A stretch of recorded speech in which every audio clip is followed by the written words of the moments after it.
So you want to up your production value. Or you're just a new content creator and you want to understand how to take a boring shot and make it look cinematic.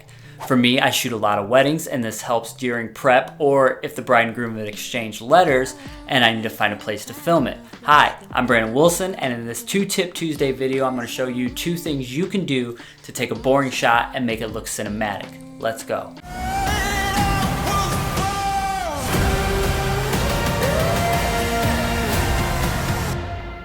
So to keep this as simple as possible, you're only going to need 2 pieces of gear. That's going to be first your camera and second your tripod, and then we're going to want to find a natural lighting source. For the sake of this video, we're going to use the window in my living room. I picked it for 2 different reasons. It's on a plain, boring white wall, and then on one side of the window, it's only 2 feet from the window to the wall, so it has virtually 0 depth. This isn't the best setup to have a cinematic shot. However, we're going to make it look good with the 2 tips I have to show you. Sometimes you're not given the best situation and all you can do is make the best with what you have. Now, just like a wedding, I'm going to take the subject, in this case my wife, and I'm going to place her right in the natural light source. I'm going to pick a good frame and I'm going to put her in it.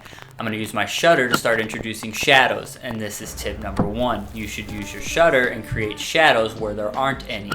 I know a good rule of thumb is your shutter should be double whatever your frame rate is, but rules are meant to be bent.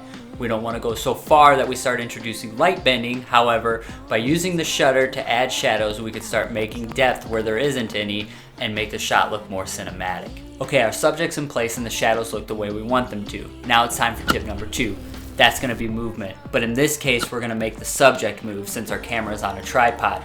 By stacking together static shots with the subject moving, we could give it a very dramatic effect. Alright, so that's going to do it for the video. I think we even did that in under 2 minutes, so maybe this will be a 2-tip on Tuesday in under 2 minutes. Hopefully I'll see you next week. Thanks for coming. If you haven't already, give the video a like. Try to do this while I jump into my chair. Everybody say yeah, yeah.